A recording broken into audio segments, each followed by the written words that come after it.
Καλησπέρα φίλες και φίλοι, καλώς ήρθατε σε ένα ακόμα επεισόδιο του Libris. Σε αυτό το επεισόδιο θα έχουμε άλλη μια συνέντευξη, μια συνομιλία πιο σωστά, με μια καλεσμένη μας. Μια καλεσμένη η οποία είναι από το εξωτερικό, επομένως θα γίνει στα αγγλικά, και η οποία είναι blogger, είναι πρώτα απ' όλα συγγραφέας φαντασίας και blogger, και στο ιστολόγιο της γράφει πολλά ενδιαφέροντα πράγματα για τη συγγραφή αλλά και διάφορα που γράφει η ίδια. Επομένως είχε την ευγενή καλοσύνη βέβαια να ανταποκριθεί στην πρόσκληση του Libris και να μας μιλήσει για αυτά που γράφει, για αυτά που διαβάζει, για αυτά που αγαπά. Επομένως θα την καλωσορίσουμε και ελπίζω να απολαύσετε αυτή τη συνέντευξη. Ari, welcome to Libris. I'm very grateful to you for accepting the invitation for this discussion. Oh, thank you very much for having me on your channel. You're welcome. I've already told our listeners that you're one of the nicest bloggers out there, and you also write stuff with a preference in fantasy, if I'm correct. So, my first question when I started, reading your posts and stuff like that, when did you actually start writing? I was probably about 8 years old. I remember being in class and a teacher asked us to write about a monster under the bed. We had to describe him and then draw a picture. It was quite a different thing than we hadn't normally done before, and I found it quite compelling. Oh, I see. So I created the description, and then when we had to write a story a couple of weeks later, I think I ended up using him in that. And I think that's where it all came from. Oh, that's great. It is, it's quite difficult to get people to realize that, they want to write. But it seems that you got your call, let's say, from an early age. Oh, definitely. Yeah. I think after that, it just carried on everything. I was just writing. Obviously, this was before computers became very popular in houses, and there was a lot of writing in pads with pens. Yeah. I can clearly remember the times. Yeah. Have you got any formal sort of training in writing? Oh, none at all. In fact, when I was growing up, I actually struggled learning to read, which is quite unusual for writers. You usually find they're usually really big readers when they were really small, and they took to writing really quickly. And while I did take to the writing side, it wasn't exactly easy because I had been very difficult learning to read and form structures. So it was quite an intense journey, but I always wanted to do it, so I kind of just pushed through that. I see. It is, it is quite an achievement, I might say, that you managed to overcome this, your difficulties, and you actually write, and your writing is beautiful. Oh, that's thank all you. I can say. Yeah. I think that was mainly due to it was acknowledged quite early on. I think I may have been about 8 or 9 when one of my teachers acknowledged that I was struggling quite a lot, and I was moved to a class where there was only 4 pupils. It was only like a temporary class, just a few times a week, where we had one-on-one tutorials with a teacher, and I think that helped me get better quicker.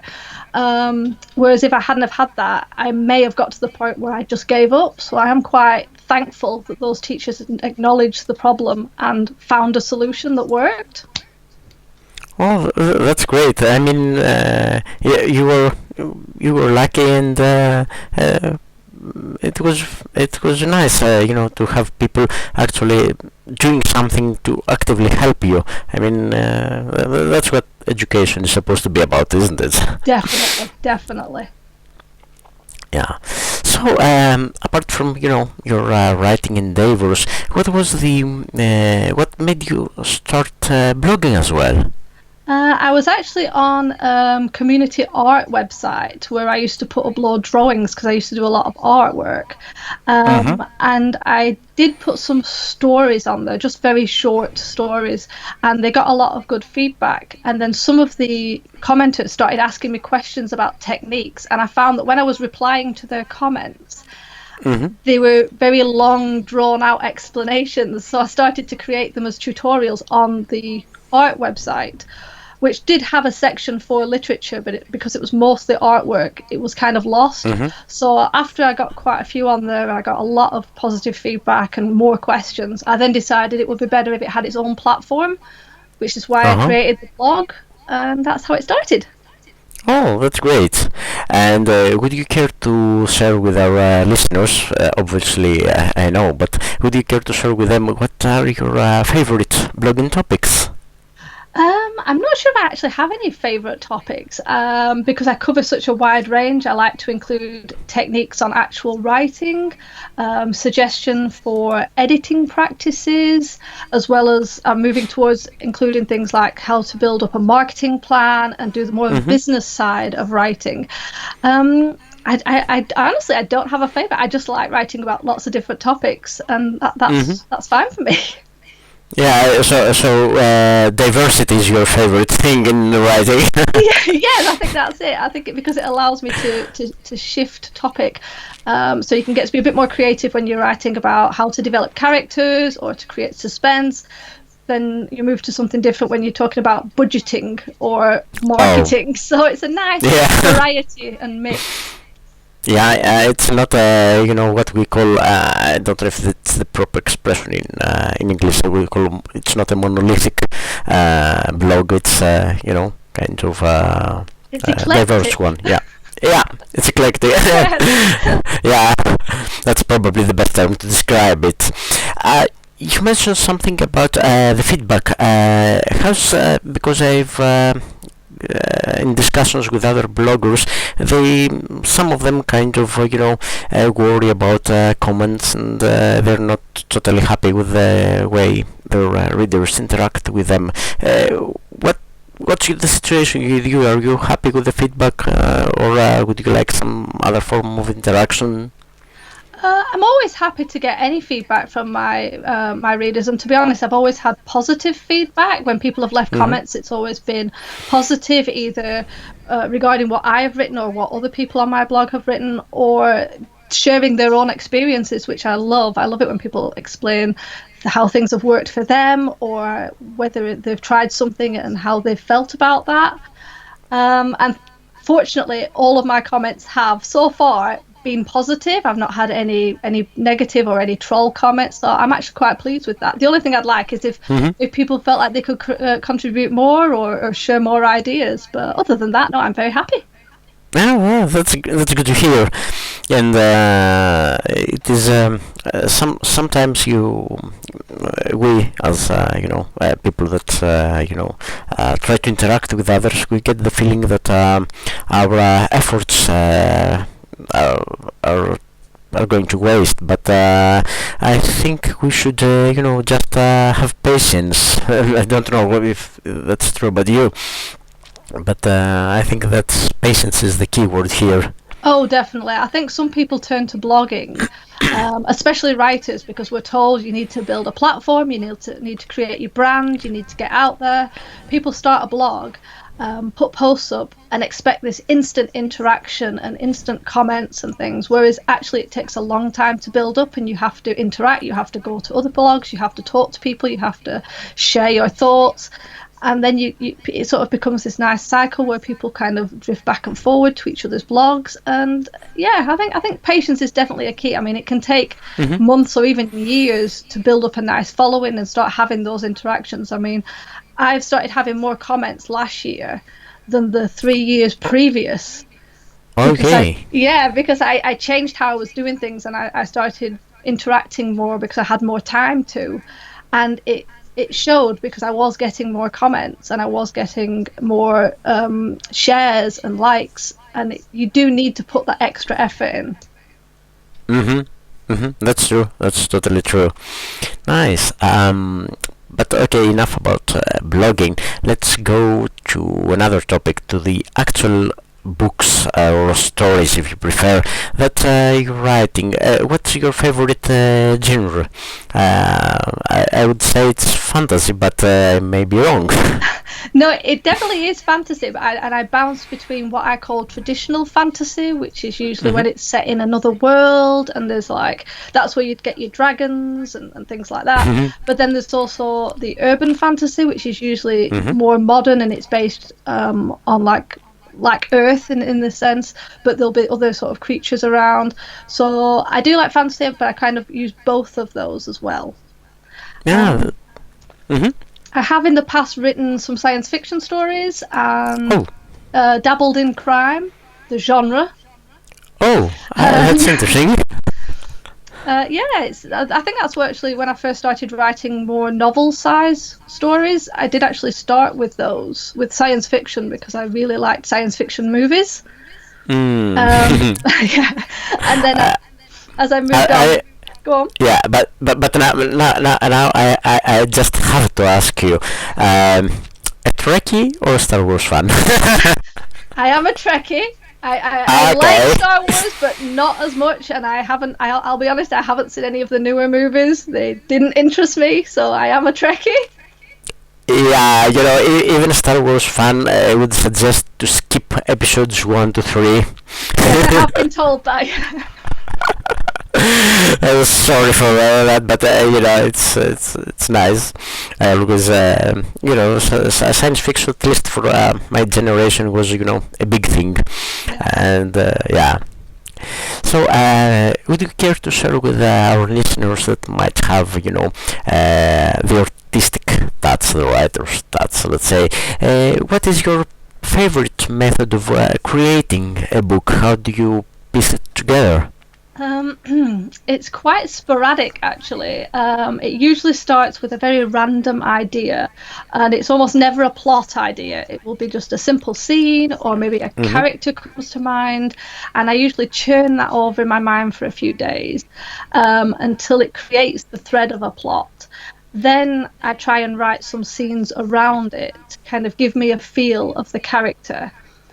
I don't plan my books out immediately. I do plan, just not at the early stages. I try to get a feel for everything first, get a voice and a look of the characters and the world that they're in. Then I start brainstorming stronger plot ideas, because obviously most of my stories will have a main plot and then several subplots, so I usually have to think about those. Then I start writing, and I don't write in linear. I will write in scenes, so I can jump around the novel, because I usually write the strongest scenes first. They're the ones that are in my head and they're sort of like chunnering to get attention. And then I will mix them up and try and create them into chapters.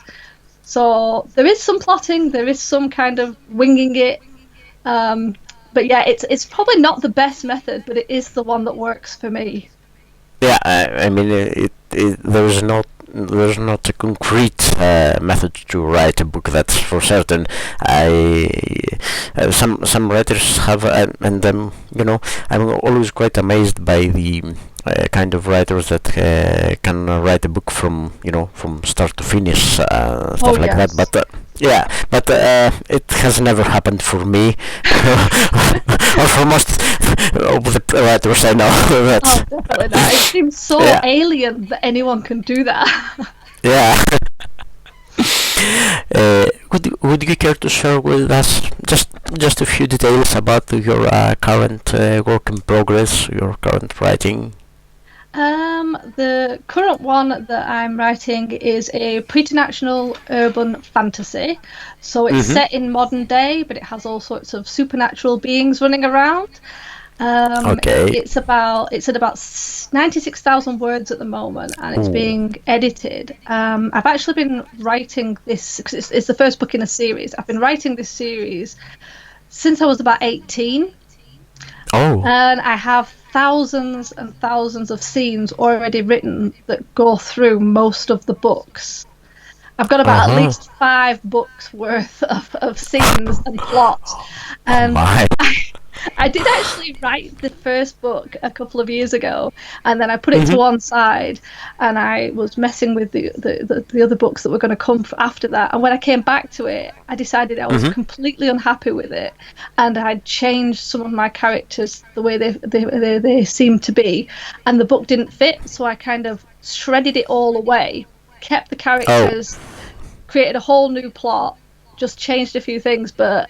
And I actually wrote that last year, at the beginning of the year, and have been sort of like tweaking it and messing with it all year. And now I'm actually at the editing stage.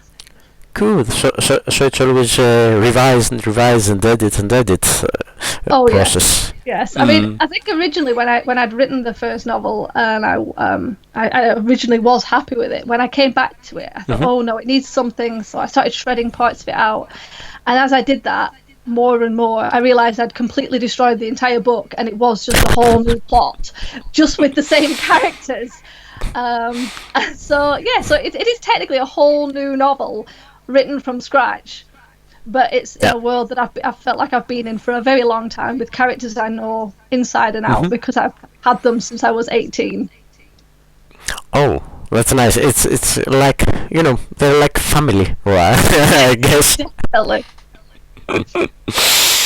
Nice. That's nice. I mean, writing is not, a straightforward, painless process. Oh no, definitely not. It's very painful at times. So take heed, you listeners. It's not that easy to write a book, huh? So I also guess that you read a lot. I mean, I haven't yet met a writer that doesn't read books. Oh yeah, I do try and read a lot of books. I read because I absolutely just love reading. I think it's a really nice pastime just to be able to sink into somebody else's world. But obviously, the more you read, the better writer you are. I've never understood anyone who wants to be a writer and doesn't read much. I think you have to read a lot. And I do try and do the reading challenges that Goodreads have, where you can state how many books you want to read in a year. Yeah. I don't always manage it, but I do try and aim for about 50 books a year. Oh, that's great. That's great. I wish I could manage 50, but never seem to get the time. Actually, if I tried to read less, big ones, I might get there. I think it's a good excuse to buy more books. Like, I've read 30 books and I need to get another 20. I'll have to go to the bookshop and buy more. Oh, exactly. And I mean, what are your favorite kind of books, or are you a diverse reader?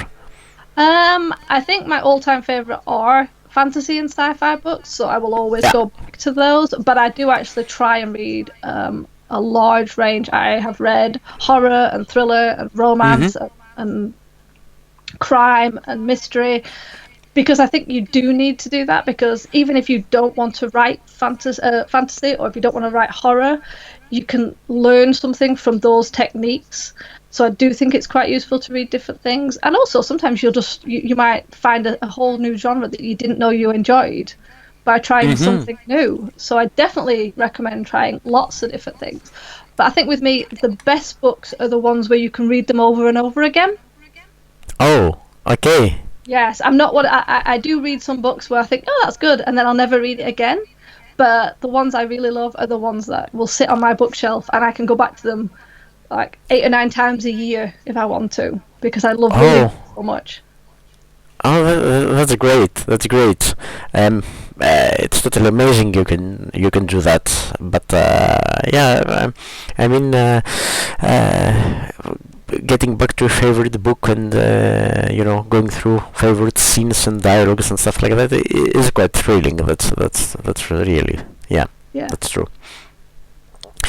So have you got any final words of advice for our listeners, especially those that are aspiring writers? I would definitely say if you want to be a writer, you can't let anyone try and stop you. You will always get people who say that it's not a real career, it's a phase, it's not something you can make money off. Doesn't matter any of that. If you really want to write, you should definitely write. It's not easy, and it will definitely take a lot of work, and you do need to hone your skill. It's not just a case of writing a novel and pushing it out for publishing. It does take a lot of work and a lot of mental strain as well, but it's definitely worth it to do that writing. Great.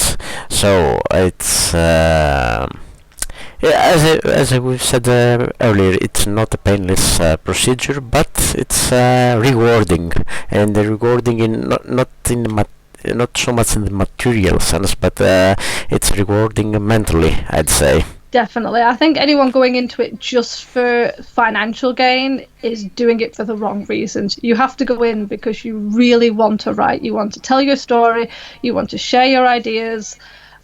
That is what it's all about. Anything else is a bonus.